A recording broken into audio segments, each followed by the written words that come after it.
Alors, voyons voir déjà, donc en première partie, les fondamentaux de la communication efficace. Donc, on parle de communication efficace, effectivement, mais en quoi, quelles sont les bases de cela? Donc, pour une communication efficace, tout d'abord, il faut pratiquer l'écoute active. Donc, l'écoute active, c'est être pleinement présent lorsque l'on parle. Donc, être l'écoute active, c'est en fait d'être vraiment avec l'autre dans la conversation. Lorsqu'on pratique l'écoute active, entre autres, on doit questionner l'autre pour vérifier que nous avons bien compris. La grosse difficulté de l'humain, c'est que comme nous vivons dans ces deux dimensions à la fois, la dimension non physique et la dimension physique. Donc, c'est-à-dire que nous vivons avec des concepts qui sont majoritairement dans notre tête, en fait. Et lorsque nous communiquons avec quelqu'un, souvent de façon inconsciente, nous avons l'impression que l'autre doit nous comprendre parce que dans notre tête, c'est clair ce qu'on est en train de dire. Oui, mais sauf que l'autre, il n'est pas dans notre tête. Et c'est en ça que la communication, les gros problèmes de communication sont souvent liés à cela. C'est-à-dire que chacun se fait sa propre idée, ses propres images de sa réalité, de sa façon de voir les choses, de sa perception des choses, etc. Et il sort juste 2 ou 3 mots placés là-dessus qui, selon lui, ce sont les 3 petits éléments du puzzle qui manquent pour que la personne comprenne le message. Sauf qu'en face, malheureusement, elle n'a pas toutes les autres pièces du puzzle, elle n'a que ces 3 mots que vous avez sortis, et avec ça, elle va elle-même récupérer ces 3 mots pour aller faire son propre film dans sa tête. Et tous les problèmes de communication sont basés là-dessus, sont basés sur des choses qui ne sont pas clairement définies, clairement positionnées, donc des choses imprécises en fait. Et là-dessus, je vous recommande d'être très attentif dans vos communications, dans votre façon de communiquer. Parce que automatiquement, dites-vous bien que ce que l'autre va entendre, ce sont les mots qui sortent de votre bouche. Déjà que ces mots vont être déformés par rapport à la perception que l'autre il a de ces mots. On est d'accord, hein?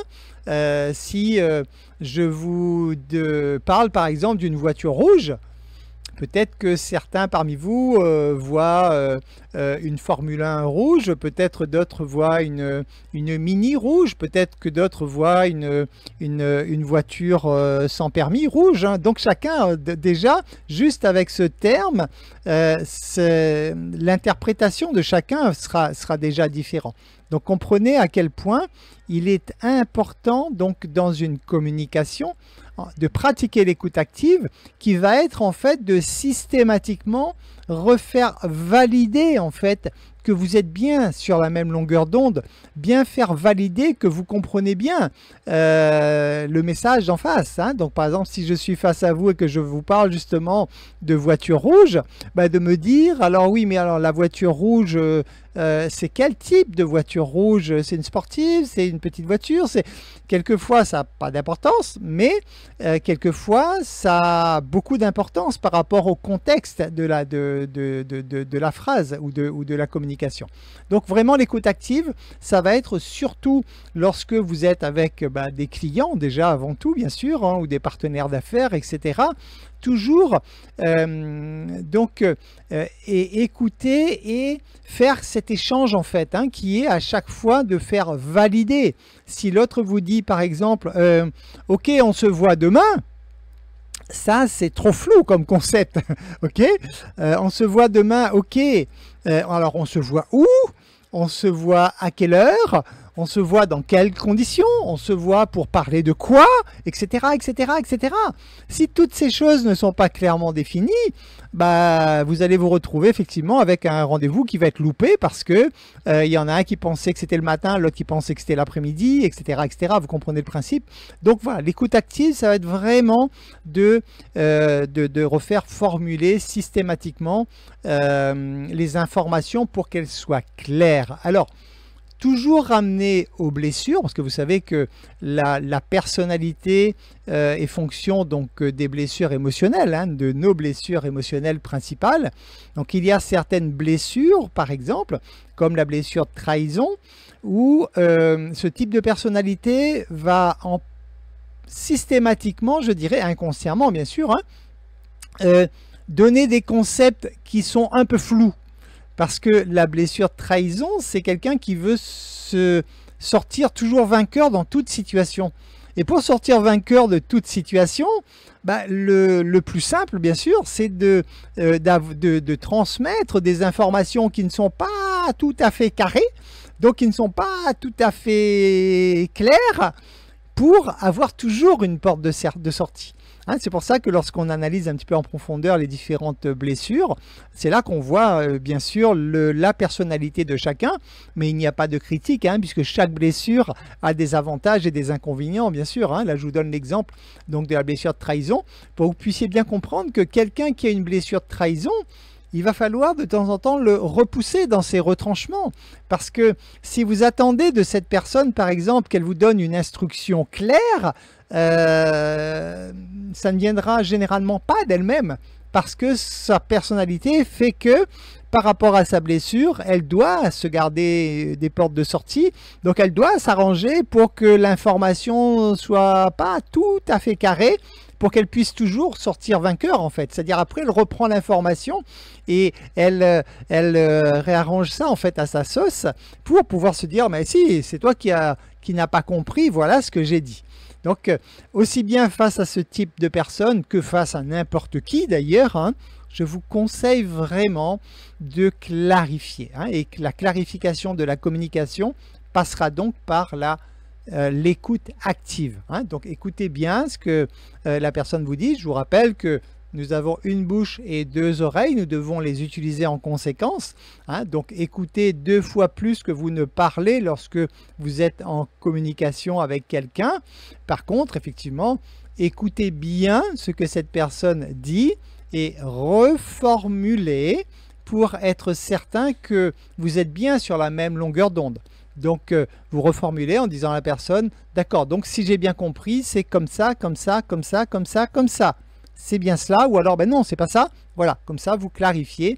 Et bien sûr, si jamais l'information que vous avez comprise, lorsque vous la reformulez, elle n'est pas tout à fait exacte, ben, il va falloir reformuler une nouvelle fois pour que vous ayez l'approbation de la personne en face, pour qu'elle vous dise effectivement, ok.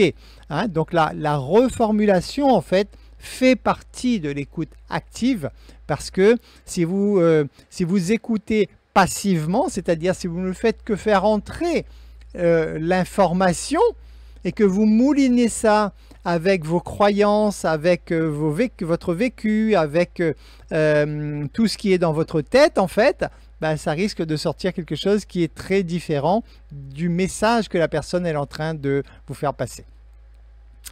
Donc l'écoute active, c'est le premier point. Le deuxième point, c'est une expression claire. Donc savoir articuler ses pensées et ses sentiments de manière transparente. Alors ça peut paraître bizarre comme terme, savoir articuler ses pensées, mais c'est bien le cas, hein. C'est-à-dire il faut vraiment tout faire de façon transparente. Il faut que vraiment le message qui est en train de passer, hein, entre votre interlocuteur et vous, il faut vraiment que ce soit le plus limpide possible. Hein. Il faut que ce soit clair, il faut qu'il n'y ait pas d'ambiguïté possible. Parce que tous les conflits qui ont pu exister sur cette planète et qui existeront peut-être toujours, sont essentiellement liés à des problèmes d'interprétation. Hein, même devant la loi, lorsque les choses vont devant un tribunal, etc., ben souvent on se rend compte que la loi n'a pas été suffisamment précise et on est donc dans des cas qui vont faire après jurisprudence, etc., parce que ben, la loi n'a pas été développée de façon suffisamment claire pour que ce cas précis, et là on ne sait pas trop comment juger en fait. Donc c'est exactement pareil, il y a une échelle beaucoup moindre bien sûr, mais lorsque vous communiquez, apprenez vraiment à être transparent, à bien interpréter, à clairement aussi hein, donc laisser paraître hein, vos sentiments, vos émotions, puisque vous le savez, la communication est quand même non verbale à 93%, c'est-à-dire que lorsque vous communiquez avec quelqu'un, laissez vos émotions apparaître parce que vos émotions vont donner des choses importantes pour la communication avec l'autre. Donc le non-verbal, effectivement, dans le non-verbal, on voit l'importance donc du langage corporel, hein, donc ça c'est inclus dans les 93% justement, dont le langage corporel est important, comment vous déplacez, comment vous bougez, etc. Les expressions faciales, bien sûr, hein, le ton de la voix. Donc toutes ces choses, ça va vous permettre effectivement, ça va donner lieu à la communication de façon globale. Hein, donc, selon que vous parliez effectivement d'un ton de voix très doux ou au contraire quelque chose de très impératif, hein, ça va changer complètement la communication. Hein. Vous allez bien sûr, si vous cherchez à imposer, à faire passer un message, à être impactant, vous allez donc utiliser aussi bien la tonalité de la voix, vous allez utiliser donc aussi bien voilà, les traits du visage, etc. Donc tout ceci entre dans la conversation, donc dans la communication. Donc pour pouvoir avoir une communication claire, donc des messages qui passent clairement d'un individu à un autre, ben, il faut utiliser tout cela. Hein. C'est pour ça que on utilise de nos jours beaucoup donc le téléphone entre autres, hein, c'est bien, c'est pratique, il en faut, hein, tous les moyens de communication sont bien, hein, bien sûr. Comprenez quand même que lorsque vous n'avez pas un visuel, là par exemple je vous vois, pour ceux qui ont ouvert vos caméras, merci encore à vous, hein, c'est agréable, je communique avec vous, hein, là on est ensemble, ok. Si je n'ai pas de caméra, voilà, je ne peux pas communiquer avec quelqu'un si je n'ai pas de caméra. Donc là, ça me permet vraiment d'avoir une communication, même si pour l'instant c'est à sens unique, mais l'idée c'est d'avoir une communication globale, une vraie. De même, si moi aussi je me mettais à couper ma caméra, vous ne percevriez pas ces messages de la même façon. Parce qu'il y a la gestuelle, il y a effectivement les mimiques, il y a les expressions du visage, il y a toutes ces choses. C'est tout ça qui forme la communication. Alors, donc dans les principes de base de la communication, il y a donc tout d'abord cette clarté. Donc exprimer ses besoins et ses ressentis de façon précise pour éviter les malentendus. Si effectivement vous êtes en communication avec quelqu'un et que vous avez une demande à faire, hein, que vous venez dans un but bien précis de demander quelque chose par exemple à cette personne, bah, ayez donc un message clair pour être certain que cette personne comprend bien votre demande. Si elle doit accéder effectivement à votre demande, encore faut-il que cette demande soit la plus claire possible. Le deuxième point, bien sûr, on y revient, hein, c'est l'écoute, bien sûr. Hein, donc, prêter attention à l'autre sans juger ni interrompre. Donc, ça, c'est donc les bases d'une bonne communication, effectivement, c'est avant tout le non-jugement. Et ça, ce n'est pas simple du tout, parce que l'être humain, l'ego adore juger, l'ego adore placer des gens et des situations dans des cases. C'est le côté très rationnel. Alors que il est bon d'apprendre en fait à écouter l'autre sans jugement. Parce que l'autre peut vous dire des choses qui ne correspondent pas à vos valeurs ou qui ne correspondent pas à vos croyances, qui ne correspondent pas à vos expériences. Et si vous portez un jugement sur ces propos, malheureusement, ça peut d'une part complètement couper la communication et en plus, peut-être que ça peut vous coincer vous-même dans votre propre évolution parce que peut-être que cette personne, elle est en train tout simplement de vous donner de nouvelles pistes d'évolution.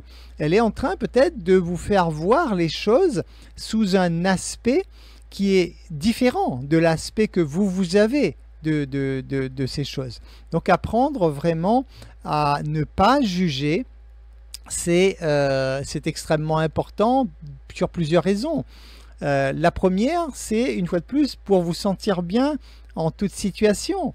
Dès lors que vous jugez quelqu'un et que ce jugement ne correspond pas à vos valeurs, inconsciemment, il y aura un blocage de votre part. Il y aura une résistance. Qui dit résistance dit souffrance. Donc ça veut dire le fait de porter un jugement sur l'autre vous fait mettre souvent dans des situations de souffrance chez vous. Donc juste de lâcher cela, de ne pas juger, juste de se dire c'est son avis, cette personne a le droit de penser cela. Moi je ne pense pas pareil, mais elle est libre de penser cela, etc. Juste ce non-jugement, donc accorder à l'autre en fait sa liberté de penser, d'agir et de faire, etc. Juste d'accorder cela vous permet à vous tout de suite de vous sentir bien, vous permet de ne plus avoir à lutter contre.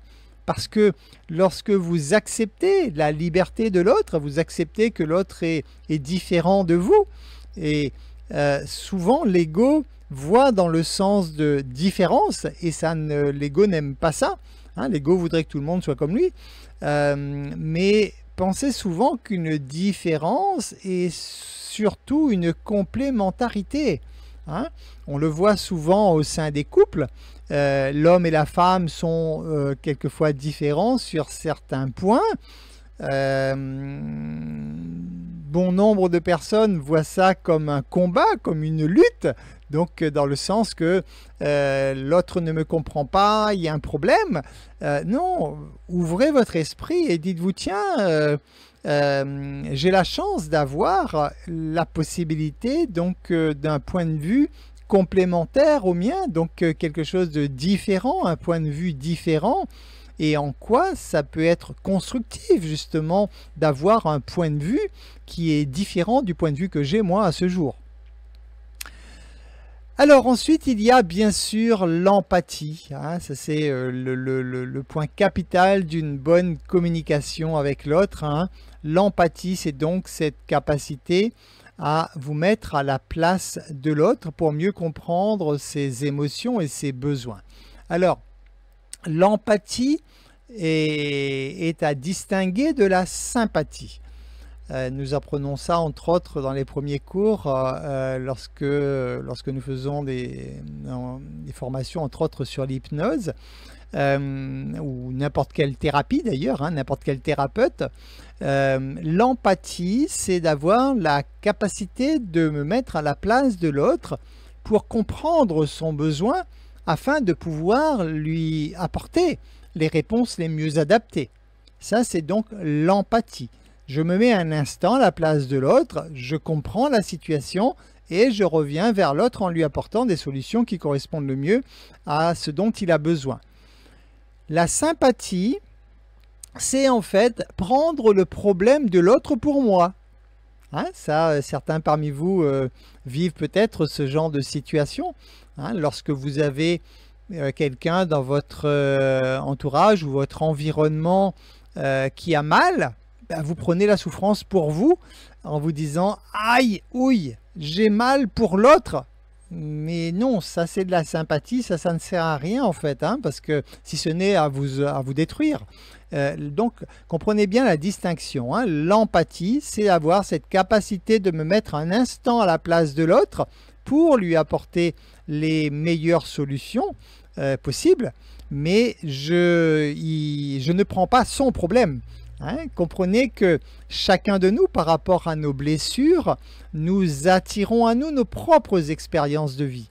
Et lorsque vous empêchez quelqu'un de vivre l'expérience de vie qu'il attire lui-même à lui pour grandir de son expérience, quand vous lui privez de cela, ben vous n'êtes pas en train de l'aider en fait. Hein. Donc si vous prenez ce problème pour vous, d'une part, vous êtes en train de vous faire mal, et vous n'aidez pas l'autre parce que c'est son problème en fait, hein, c'est j'ai envie de dire, son problème, c'est son cadeau de la vie qui est là sur sa route, qui lui est nécessaire pour avancer, qui lui est nécessaire pour son apprentissage de la vie, qui est nécessaire donc pour son évolution globale.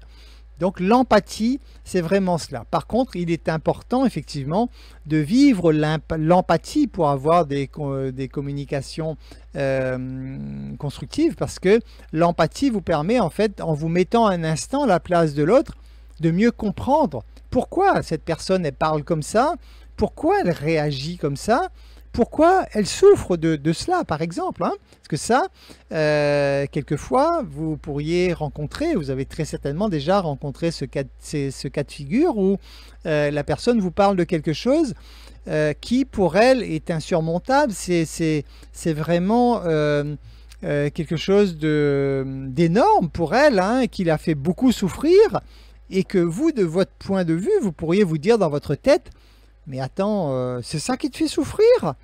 Bah oui, mais parce que de votre propre point de vue, ce n'est rien. C'est juste un petit grain de sable, mais ce grain de sable, du point de vue de l'autre, c'est une montagne. Donc pouvoir vous mettre à la place de l'autre, ça aussi, c'est vraiment important, parce que vous pourriez être tenté de temps en temps de vous dire justement, quoi, c'est ça ton problème, il n'y a que ça, mais c'est rien. C'est rien par rapport à votre point de vue.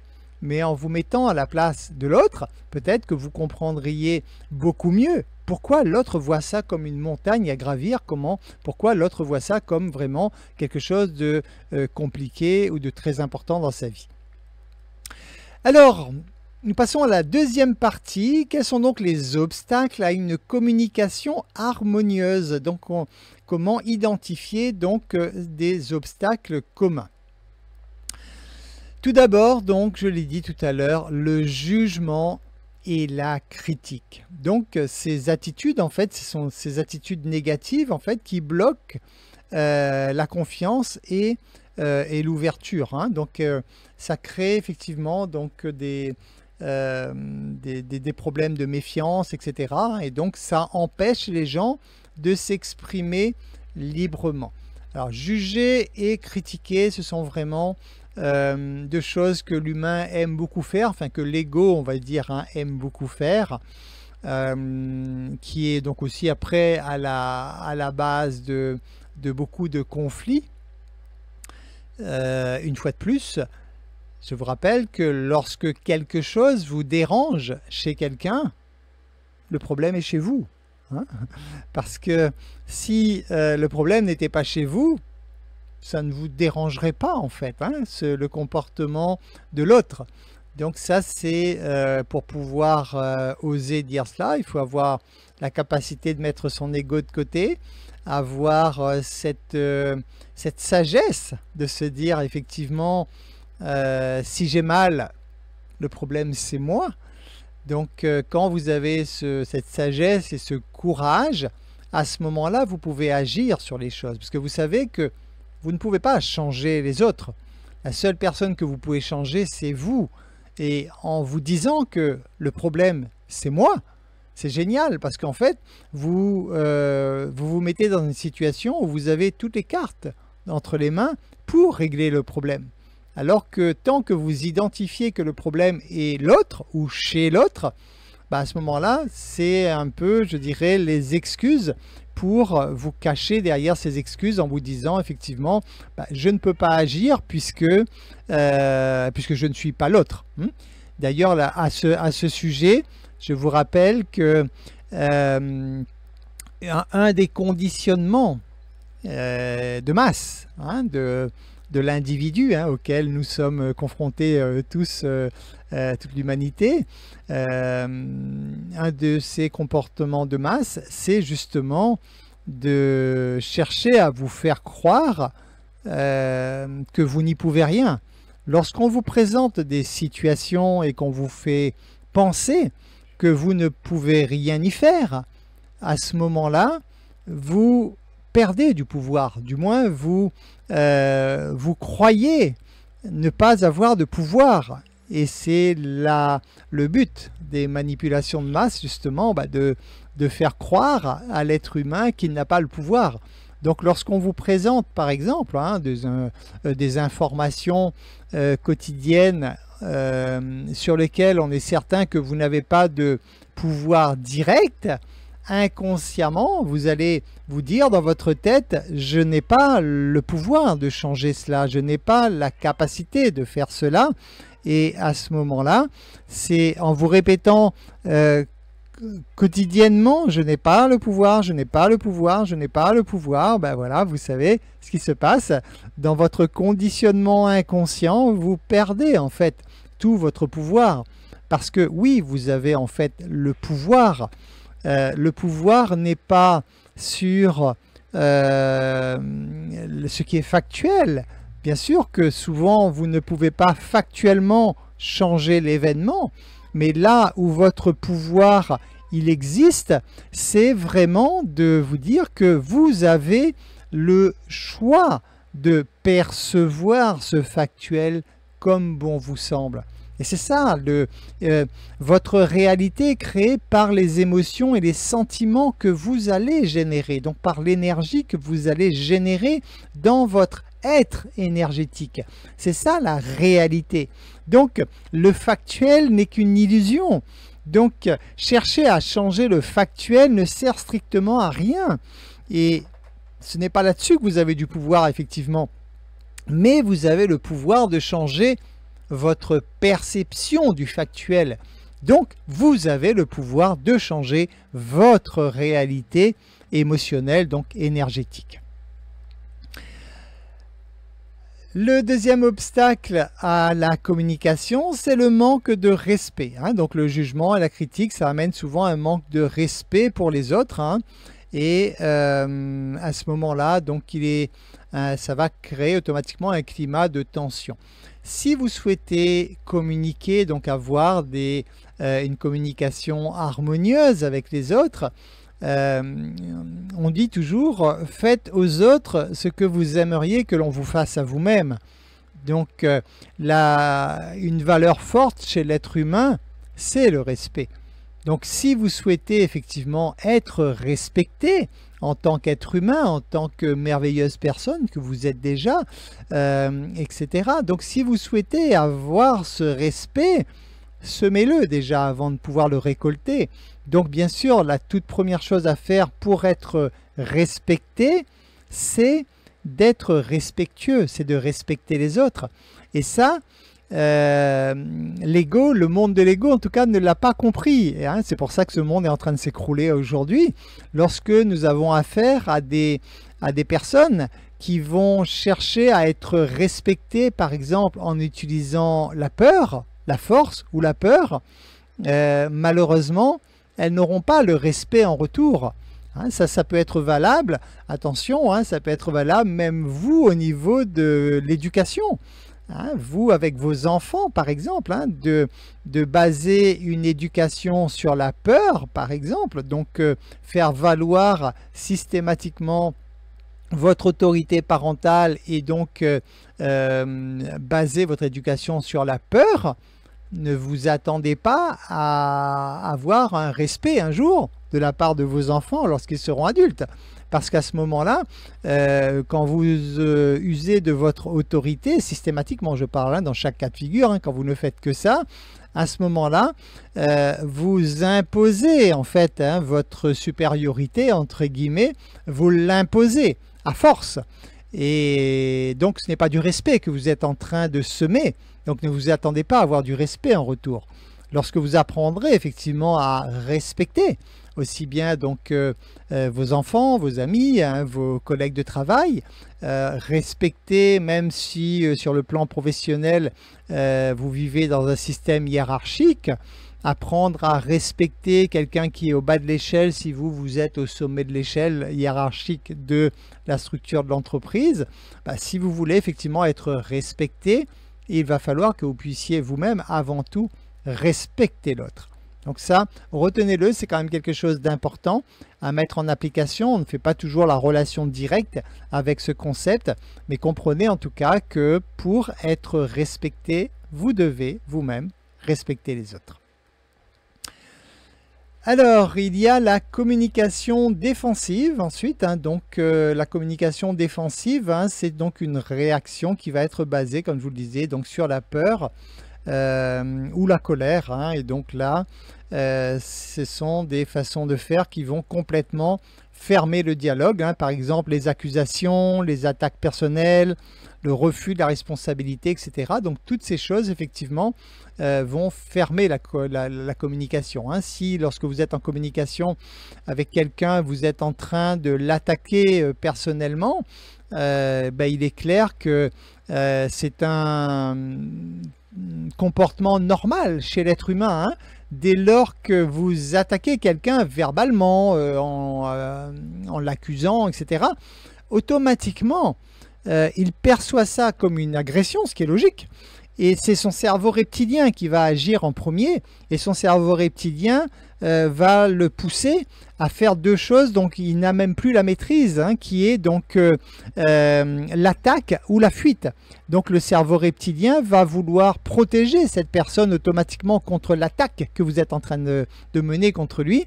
Et là, donc, soit ça va être de la colère à travers l'attaque, soit ça va être la fuite, mais dans les deux cas, la personne va chercher à se protéger inconsciemment. C'est ce que j'appelle, moi, jouer au tennis, hein, ok, hein, on le voit souvent au sein des couples, lorsqu'il y en a un qui envoie la balle, ok, donc qui envoie un pic. Si l'autre en face, en récupérant la balle, et renvoie la balle, ok, là, ce sont des batailles d'ego, hein, chacun se renvoie la balle, et le couple passe sa vie, en fait, à se faire mal, à renvoyer la balle vers l'autre. Donc, bien sûr, si c'est vous qui recevez la balle le premier, c'est-à-dire si ce n'est pas vous qui l'avez lancée, mais que vous voyez la balle arriver vers vous, le bon réflexe, bien sûr, c'est laisser la balle passer, hein. Je l'avais dit une fois dans une de mes conférences, et quelqu'un m'avait dit mais si je laisse la balle passer, ça veut dire que j'ai perdu. Oui. Tu as perdu le jeu là, ok? Mais tu as beaucoup gagné en fait, hein, parce que tu as gagné déjà sur toi-même, hein, tu as gagné en paix intérieure, tu as gagné en évitant de te tirer des balles dans le pied, tu as gagné parce que tu vas pouvoir utiliser ton énergie à quelque chose de constructif au lieu de l'utiliser pour te faire mal, etc., etc. Donc au final, oui, hein, tu as perdu le jeu, hein, le jeu à qui va faire plus mal à l'autre, ça tu l'as perdu, soi-disant, parce que tu as laissé la balle passer, mais en fait tu es gagnant parce que tu n'auras pas eu mal, toi en fait, hein, le fait de laisser la balle passer, donc le fait de ne pas réagir à une attaque, c'est vous le premier gagnant, bien sûr. Quels sont les obstacles à la communication? Le manque d'écoute, on l'a vu, hein, malheureusement, lorsque vous n'écoutez pas suffisamment, et ça c'est lié souvent aux distractions, hein, lorsque vous écoutez d'une seule oreille, comme on dit, hein, donc, et les conséquences, naturellement, il peut y avoir des conséquences qui peuvent être relativement graves. Donc la concentration, c'est vraiment quelque chose d'efficace.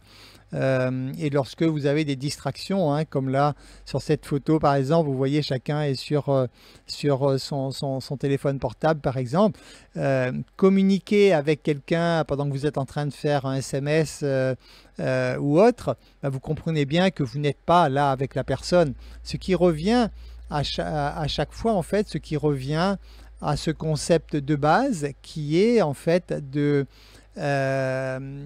vivre pleinement l'instant présent, hein. Souvent on en parle et on en reparle. Vivre l'instant présent, c'est vraiment quelque chose de capital, parce que justement quand vous vivez l'instant présent, vous êtes pleinement dans l'instant et vous êtes concentré, et vous pouvez donc de ce fait mettre toute votre énergie sur ce que vous êtes en train de faire. Alors que lorsqu'on cherche à être multitâche, on croit gagner du temps, mais c'est une des pires choses à faire d'être multitâche, parce qu'en étant multitâche, vous apprenez juste en fait à vous disperser. Et un des problèmes majeurs de l'être humain concernant la réalisation de ses désirs, c'est la dispersion. Si vous n'apprenez pas à être focus sur un objectif, et ça s'apprend justement en apprenant à vivre pleinement l'instant présent, si vous ne vous habituez pas à cela, si vous ne vous entraînez pas à cela, malheureusement, vous risquez de partir dans la dispersion. La dispersion, ça veut dire que vous avez un potentiel énergétique, mais au lieu de creuser dans le roc, vers vos buts, vers vos objectifs, ben vous allez envoyer un petit peu d'énergie un petit peu partout et ça servira à rien en fait. Hein. Donc vivre pleinement le moment présent, c'est vraiment quelque chose de capital. Alors, on va faire un petit focus, justement, puisqu'on parle de focus, on va faire un petit focus rapide sur la programmation neurolinguistique, hein, la fameuse PNL, hein, que vous avez tous sûrement déjà entendu parler. Donc, la PNL, il faut déjà la comprendre, il faut pouvoir l'utiliser hein, efficacement. Et pour cela, donc, il faut se former. Donc, ça s'apprend, bien sûr. Hein, la PNL, c'est quelque chose qui s'apprend. Alors, personnellement, ceux qui me connaissent bien, vous savez que la PNL, ce n'est pas vraiment ma tasse de thé. Hein, j'en parle là parce on ne peut pas parler communication si on ne parle pas PNL, bien sûr. Hein. Donc la PNL, c'est un ensemble de techniques en fait, hein, pour mieux comprendre en fait les filtres hein, qui influencent en fait notre façon de percevoir. C'est-à-dire que nous avons tous un filtre de perception. C'est exactement pour comprendre le principe de la PNL, on va dire, le principe du filtre de perception. C'est vraiment comme si nous avions des lunettes, d'accord? Celui qui a des lunettes roses verra la vie en rose. Des lunettes bleues verra la vie en bleu et ainsi de suite. Donc ces lunettes, c'est notre filtre de perception. Et c'est en ça qu'on doit comprendre que notre filtre de perception donc, est différent d'une personne à l'autre. Et donc le message à la base peut être le même, mais une fois qu'il aura passé par notre filtre de perception, il pourra être déformé. Donc la PNL permet justement de prendre conscience de tout cela. Alors, construire des relations positives à long terme. Donc, voilà, il faut effectivement pouvoir utiliser cela. Donc, alors, je refais juste une petite parenthèse hein, sur la PNL rapidement. La PNL, par exemple, va permettre d'identifier des petits gestes inconscients. Par exemple, hein, pour un droitier, lorsque vous posez une question qui amène la personne à réfléchir instantanément, pour un droitier, lorsque la personne regarde en haut à gauche, elle est en train de chercher dans ses souvenirs. Donc pour vous ramener l'information, voilà, ce sont des gestes inconscients, elle cherche, elle lève les yeux en haut à gauche, elle est en train de chercher dans ses souvenirs. Par contre, si cette personne, pour vous répondre, regarde à droite, lève les yeux en haut à droite, c'est qu'elle est en train de construire l'image. Donc en gros, elle est en train de vous mentir. Hein. Donc ce sont des petits signes hein, qui vous permettent de mieux comprendre comment l'autre agit. Mais soyez très prudent, c'est pour ça que je suis très prudent au niveau de la PNL, parce que tout est une question d'interprétation, parce que par exemple ce que je viens de vous dire est valable pour une personne qui est droitière. Si elle est gauchère, c'est inversé. Donc si vous êtes face à un gaucher et que vous testez cela et vous vous dites tiens, la personne elle est en train de me mentir, non, ça se trouve elle est réellement en train de chercher dans ses souvenirs, sauf que si cette personne est gauchère, bah, ça va être inversé pour elle. Voilà, donc il y a cela, il y a aussi au niveau de la PNL, on peut parler aussi de canal sensoriel, hein, puisque le canal sensoriel, c'est la façon dont nous allons percevoir l'information en fait. Hein. Donc, vous savez qu'on est essentiellement visuel, auditif ou kinesthésique, si on veut parler des trois principaux. Et la façon dont chacun va percevoir les informations va dépendre donc de son canal sensoriel. Un auditif ne captera pas les mêmes informations de la même façon en tout cas qu'un visuel ou un kinesthésique.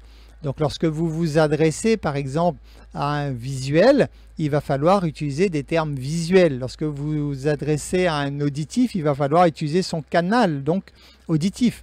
Kinesthésique également, chacun son truc. Donc il faut vraiment comprendre que le canal sensoriel peut également faire que l'information ne passe pas pareil d'une personne à l'autre. Alors, petit retour en arrière, on vient sur la partie 3, en fait, hein, qui est quelles sont des techniques pour améliorer la communication. Donc tout d'abord, il y a la technique de l'affirmation. Hein, donc au lieu de dire que les choses sont ainsi, qui vient en fait en confrontation avec la personne qui est face à vous, apprendre à dire plutôt je ressens. Hein, je pense que, moi j'encourage beaucoup les personnes en fait à démarrer leur communication, une fois de plus souvent dans le couple, par je pense que. Hein, il me semble que, hein, pour bien montrer qu'il s'agit de votre point de vue et non pas d'une vérité absolue. Il y a la répétition hein, et la reformulation, ça c'est très important effectivement, hein, c'est une technique clé en PNL pour synchroniser les échanges, donc comme je vous le disais tout à l'heure au début, toujours bien reformuler systématiquement. La communication non violente, bien sûr, qui est de formuler des demandes claires. Alors, la PNL, pour la PNL, il y a donc la possibilité, et on le fait beaucoup au niveau de la PNL, donc d'utiliser des ancrages en fait. Hein. Les ancrages permettent de déclencher des états émotionnels positifs. Par exemple, lorsque vous voyez un sportif, hein, allez, on va donner l'exemple d'un champion de tennis par exemple, à un moment qui fait un geste tout simple, comme par exemple taper sa basket, hein, le dessous de sa basket avec sa raquette par exemple, hein, on pourrait se dire tiens il fait ça pour penser à autre chose ou pour se distraire, pour sortir un petit peu de son hyper concentration ou quoi que ce soit. Pas du tout, c'est tout simplement qu'il s'agit de gestes d'ancrage en fait, hein, et la PNL vous apprend à faire cela également. Un geste d'ancrage, c'est vous apprenez en fait à vous placer dans des états émotionnels très positifs, donc vous sentez vraiment une très belle et une très forte énergie en vous, et à ce moment-là vous ancrez cette énergie en vous. Donc par exemple ce champion de tennis qui va taper sa raquette contre sa basket justement, ben, c'est tout simplement c'est qu'à l'entraînement, quand il était au top de sa forme, il a ancré cette super énergie, il l'a ancré dans ce geste. Quand il est sur le court, il est donc en plein match et qu'il a besoin de retrouver cette énorme énergie, bah, il va refaire le même geste et systématiquement, donc c'est un ancrage inconscient qui va ramener l'état émotionnel de façon instantanée chez lui. Donc l'ancrage, c'est important. Pour vous, si vous avez des objectifs à atteindre, etc., je vous encourage d'apprendre à utiliser l'ancrage parce que ça va vous servir effectivement lorsque vous êtes dans des états émotionnels super positifs, donc lorsque vous êtes plein d'énergie, d'ancrer cela dans un geste quelconque, hein, et lorsque vous avez des coups de mou, en fait, réutiliser cet ancrage pour vous rebooster, pour ramener en fait cette belle énergie en vous. Et donc l'importance hein, d'une communication fluide, effectivement, hein, le rapport avec l'autre, hein, donc c'est d'avoir donc cette connexion en fait, être toujours en connexion avec l'autre pour être toujours en phase avec l'autre. Voilà donc la partie 4 hein, qui est de construire des relations positives sur du long terme. Ça c'est important bien sûr. Que les relations puissent durer le plus longtemps possible. Pour cela, donc, je vous recommande donc un plan d'action personnel en fait. Hein, donc, identifier concrètement les situations donc, où vous avez eu des problèmes relationnels pour pouvoir à ce moment-là y remédier en vous concentrant donc sur l'écoute active, sur l'affirmation, la gestion de conflits, etc. Donc pouvoir pour cela donc prendre conscience déjà de votre vécu, voir ce que vous pouvez améliorer. Alors, voilà ce que je pouvais dire ce soir sur ce sujet. Je laisse comme d'habitude quelques minutes pour pouvoir répondre à vos questions. Donc pour ceux qui sont en live, parce que vous savez que maintenant les masterclass sont également rediffusés. Donc pour ceux qui sont en live, je suis maintenant à l'écoute de vos questions.